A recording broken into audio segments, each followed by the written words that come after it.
पति पत्नी, उनका 12 साल का बेटा और एक पत्नी का प्रेमी जो कि कोर्ट में खड़े हुए थे। कोर्ट में जज साहब कह रहे थे पत्नी उमा से, उमा जो कि 30 साल की है, 12 साल का उसका बेटा है। तो कोर्ट में जज साहब उमा से कह रहे थे कि आपको अपने बेटे से भी प्यार नहीं है क्या? क्या बेटे को आप अपने पास नहीं रखोगी या पति के साथ आप नहीं रहोगी? तो पत्नी जो होती है वह कहती है जी ना तो मुझे पति के साथ रहना और ना मुझे अपने बेटे को अपने साथ रखना है, क्योंकि मेरे बेटे की शक्ल में मुझे अपने पति का चेहरा नज़र आता है, यानी कि बेटे की शक्ल और सूरत में मुझे पति दिखाई देता है। तो मैं बेटे को भी अपने साथ नहीं रहूँगी और मैं मोहम्मद बिलाल के साथ रहना चाहूँगी। तो उसके बाद जो पति होता है दोस्तों वह भी देख रहा होता है और पति भी फिर पत्नी की इस हरकत को देख करके तलाक की मंजूरी दे देता है और उसके बाद पति पत्नी का तलाक हो जाता है। और यह औरत उमा जो कि 30 साल की है अपने प्रेमी बिलाल का हाथ पकड़ के उस कोर्ट रूम से बाहर जा रही होती है तलाक लेने के बाद। और जो 12 साल का बेटा होता है पीछे से मम्मी मम्मी कहकर रो रहा होता है कि मम्मी मुझे छोड़कर मत जाओ, मुझे और पापा को हम अकेले रह जाएंगे। लेकिन वो एक बार भी पीछे मुड़कर अपने पति और अपने बेटे की तरफ नहीं देखती है और अपने प्रेमी मोहम्मद बिलाल के साथ जा कर के लिव इन में रहने लगती है। और उसके 12 महीने के बाद उसका प्रेमी मोहम्मद बिलाल उसकी क्या हसरत करता है दोस्तों। जब लोगों ने सुना और देखा यह मामला तो उस औरत के ऊपर लोग थूकने लगते हैं कि ऐसी के साथ ऐसा ही होना चाहिए। क्या तो कहानी थी, पूरी जानकारी यहाँ पर लेने वाले हैं। वीडियो को लास्ट तक ज़रूर देखिएगा और इन चीज़ों से हमें सीख मिलती है कि ज़्यादा प्यार व्यार के चक्कर में ना पड़ा जाए, अपने परिवार को देखा जाए, अपने बच्चों को, अपने पति परिवार पत्नी इन चीज़ों को देख कर चलें तो अपने परिवार को हंसता खेलता बनाएं। नमस्कार, मैं हूँ सुदेश कुमार और तिरछी बात चैनल में आपका स्वागत है। दोस्तों यह घटना 2015 से स्टार्ट होती है। 15 से घटना कैसे स्टार्ट होती है? जो उमा होती है 2015 में उसकी शादी जॉनी नाम के एक शख्स से होती है जो कि खेतीबाड़ी किया करता है। दोनों पति पत्नी शुरुआत में बहुत ज़्यादा खुश थे। उनको एक बेटा पैदा हो जाता है 1 साल के बाद ही। और अब क्या होता है दोस्तों, धीरे धीरे समय गुजरता है। शादी के 5 साल गुजर जाते हैं तो 5 साल के बाद अब उमा का अफेयर एक टैक्सी ड्राइवर मोहम्मद बिलाल से हो जाता है। उसके प्यार में पड़ जाती है और 15 में शादी हुई थी, 5 साल यानी कि 2020 में। अब वह टैक्सी ड्राइवर के प्यार में पड़ जाती है और फिर उससे रात दिन बातें करने लगती है और बातों ही बातों में वह बहुत ही आगे बढ़ जाते हैं। ओयो होटल में जाने लगते हैं, एक दूसरे के साथ संबंध बनाने लगते हैं और मौज मस्ती यहाँ पर उमा की चलने लगती है। ना उसको अपने पति का ख्याल था, ना बेटे का ख्याल था। अब दोस्तों पति को भी पता चल जाता है कहीं ना कहीं उसकी प्रेम कहानी का और अपनी पत्नी को डांटना शुरू करता है। तो अब पत्नी इतनी ज़्यादा उससे परेशान थी कि अब उससे उल्टा सीधा सुनाने लगती है कि तुम कौन होते हो, मेरी ज़िंदगी को मुझे बताने वाले की कैसे जीऊँगी, मेरी ज़िंदगी में अपनी ज़िंदगी को कैसे भी जी सकती हूँ। मैं किसी के साथ भी प्यार करूँ, किसी के साथ भी जाऊँ, किसी के साथ भी सोऊं, कुछ भी करूँ, तो मैं क्या लेना देना मुझसे। अब तो यह बहुत बड़ी बातें होती है दोस्तों, जब पति को ये लेना देना नहीं तो फिर किसको लेना देना होगा। तो जो पति होता है परेशान, हैरान और बहुत ही परेशानी में रहने लगता है। और अब दोस्तों धीरे धीरे समय गुजरता है तो अब जो उमा होती है उसकी प्रेम कहानी को लगभग 7 साल गुजर चुके थे और 7 साल गुजरते गुजरते इतनी ओपन हो गई थी कि अब तो पति के सामने ही, जैसे अपने प्रेमी के साथ ओयो होटल में है तो वहीं पर निर्वस्त्र होकर के प्रेमी से लिपट चिपट करके पति के पास लाइव कॉल किया करती, वीडियो कॉल, और उस पर पति को अपना रंग ढंग दिखा दिया करती। पति यह सब कुछ देख करके अंदर तक जल जाया करता। वो करता भी तो करता क्या, क्योंकि आजकल तो कानून भी औरतों के ही पक्ष में है।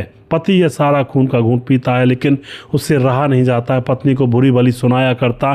पत्नी अब उसकी बुरी भली सुनना चाहती ही नहीं है, उसको तो अय्याशी करनी थी और वो भी मोहम्मद बिलाल के साथ अय्याशी करनी थी। पति को 2 टूक जवाब दे देती है कि अब मैं तुम्हारे साथ रहूँगी नहीं और मुझे तलाक चाहिए। और उसके बाद तलाक का केस घेर देती है और इल्ज़ाम लगाती है कि मेरा पति मुझे प्रताड़ित करता है और मुझे उससे तलाक चाहिए। अब तो यह केस कोर्ट में जाता है और दोस्तों कोर्ट के अंदर जब एक केस चल रहा होता है तो जज साहब के सामने यह लड़की औरत खड़ी हुई है उमा, और इसका प्रेमी भी आ चुका था, पति भी है, बेटा भी है। जज साहब पूछते हैं कि आपको अपना बेटा भी नहीं चाहिए, पति भी नहीं चाहिए? कहती है मुझे ना मेरा पति चाहिए, ना मुझे मेरे बेटे के ऊपर तरस आ रहा है, क्योंकि मेरे बेटे की सूरत में मेरे पति की सूरत नज़र आती है। मैं इससे भी नफरत करती हूँ और मैं अपने प्रेमी मोहम्मद बिलाल के साथ रहना चाहती हूँ। अब तो जो पति होता वह भी परेशान हो चुका था, क्योंकि रोज़ रोज़ रात को आती ही नहीं थी, रात भर कहीं बाहर रहती और प्रेमी के साथ नग्न होकर उसके सामने वीडियो कॉल किया करती, तो पति भी उससे कहीं ना कहीं तंग हो चुका था और उसके बाद वह भी तलाक की हामी भर देता है कि मैं इससे तलाक लेना चाहता हूँ और इससे मेरा पीछा छुड़ा दीजिए जज साहब। और उसके बाद तलाक यहाँ पर हो जाता है और जो यह औरत होती है उमा अपने प्रेमी की बाहों में बाहें डाल करके वहाँ से निकलने लगती है। बेटा रोता है कि माँ मुझे मत छोड़ कर जाओ, तुम वापस आ जाओ, लेकिन वो एक बार भी पलट कर अपने बेटे और पति की तरफ नहीं देखती है और जा कर के अब अपने प्रेमी जो होता है बिलाल उसके साथ लिव इन में रहने लगती है। एक कमरा रूम लिया जाता है किराए का और उसमें वह दोनों रहने लगते हैं। पति जो होता है अपने बेटे को संभालता है और कहता है बेटा सोच तेरी माँ मर गई अब तेरे लिए। और उसके बाद दोस्तों बिलाल के प्रेमी के साथ मौज मस्ती करती है, पहले पहले खूब खाना पीना, अय्यासी, शॉपिंग वगैरह करना, सारी मज़े वो ले रही थी प्रेमी के साथ। 12 महीने गुजर जाते हैं। 12 महीने जब गुजर जाते हैं तो अब जो प्रेमी बिलाल होता है उसका उससे मन भर जाता है। अब दोस्तों ये बहुत बड़ी बात थी कि जिस प्रेमी के ऊपर अपने बच्चे, पति और समाज में बेइज्जती करवा कर वह भागी है, उसी प्रेमी का उससे मन भर चुका है, तो अब वह जाएगी कहाँ। अब दोस्तों क्या होता है, जो प्रेमी होता है वह उसको साइड करने लगता है, ना उससे बात करता है, ना उसके कई बार कमरे पर भी नहीं जाता है, कई बार बाहर ही रुक जाता है, अपने घर चला जाया करता। अब जो बिलाल के घर वाले होते हैं बिलाल की शादी फिक्स कर देते हैं और 25 दिसंबर को उसकी शादी होने वाली थी। और अब बिलाल को लगता है कि अगर मैं ऐसे ही शादी करूंगा, बता कर या ना बता कर या बिना बताए कर लूँगा, तो कभी ना कभी तो उमा को पता चलेगा और ये अपना बच्चा और अपना परिवार छोड़कर आई है, तो यह मुझे जीने नहीं देगी, मेरी ज़िंदगी हराम कर देगी। तो इससे तो अच्छा इसको अगर मैं रास्ते से हटा देता हूँ सफाई के साथ, तो फिर मेरे जीवन में कोई दिक्कत ही नहीं है, क्योंकि इसके घर वाले तो इसको ढूंढेंगे भी नहीं और मैं इसको मार देता हूँ किसी तरह से, तो फिर तो कोई टेंशन ही नहीं है। अब तो दोस्तों ये प्लानिंग बना लेता है बिलाल, अपने एक दोस्त को लेता है और फिर अपनी प्रेमिका उमा से कहता है कि चलो हिमाचल घूमने चलते हैं, मौज मस्ती करके आएंगे। और फिर ड्राइवरी पर अपने दोस्त को रख देता है और पीछे सीट पर ये दोनों बैठे हुए थे। कुछ दूर जाने के बाद अब जो बिलाल होता है इसकी गर्दन को इसकी चुन्नी से लपेट कर घोंटने लगता है। यह खूब कहती है कि तुम मेरे साथ ऐसा क्यों कर रहे हो। बिलाल कहता है कि मैं ऐसा ही करूँगा क्योंकि मेरी अब शादी होगी तुम्हारे बाद और तुमसे जो मज़ा लेना था वो ले लिया। और उसके बाद दोस्तों वह उसकी गला घोंट कर हत्या कर देता है। हत्या करने के बाद सोचता है कि इसकी लाश को ठिकाने कैसे लगाऊं। चाकू लेकर गया था बैग में, उसकी गर्दन को अलग करता है और गर्दन को अलग करने के बाद सर को फेंक देता है एक जगह खाई में अलग से और धड़ को फेंक देता है थोड़ा आगे चल के। और दोस्तों उससे पहले उसने उस महिला के सारे कपड़े उतार लिए थे, वो निर्वस्त्र थी कपड़ों से जिससे कि पहचान ना हो जाए, और उनको एक बैग में रख लिया था। और उसके बाद लाश को फेंक दिया जाता है और फिर उस बैग के कपड़े थे उनको कहीं ले जाकर आग लगा दी जाती है और फिर यह घर चला जाता है। गाड़ी को अच्छे से धोता है, साफ सफाई करने के बाद आराम से चैन की सांस लेता है कि अब मेरा काम आराम से यहाँ पर हो जाएगा। और उसके बाद दोस्तों अब जो ये लाश होती है, अब यह ग्रामीणों को मिलती है, पुलिस को बुलाया जाता, पुलिस आती है और यहाँ पर जैसे तैसे अब उस लाश की जब शिनाख्त पुलिस कर पाती है, वहाँ पर एक चाकू भी मिला था और इन सारी चीज़ों को पुलिस अपने कब्जे में लेती है।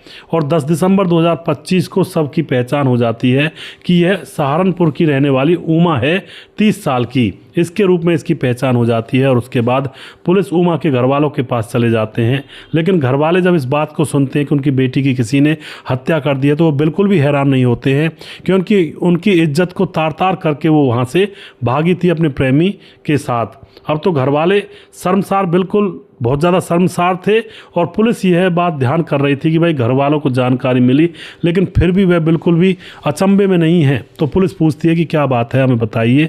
घर वाले कहते हैं कि भाई वो अपने प्रेमी मोहम्मद बिलाल के प्यार में पागल हो चुकी थी, अपने बेटे और अपनी पत्नी को छोड़ करके वह यहाँ से चली गई और हमारे रिश्ते, उसके रिश्ते बिल्कुल ख़त्म थे और हमें उसकी मौत का कोई दर्द नहीं है।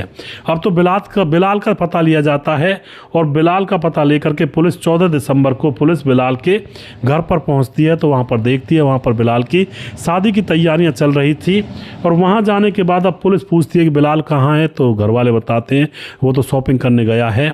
और उसके बाद पुलिस बिलाल का फ़ोन नंबर लेकर उसकी लोकेशन ट्रेस करने के बाद उसको वहाँ से पकड़ लेती है और पकड़ने के बाद, गिरफ्तार करने के बाद उससे सख्ती से पूछताछ की जाती है। तो वह बताता है कि साहब मैंने ये कांड किया है।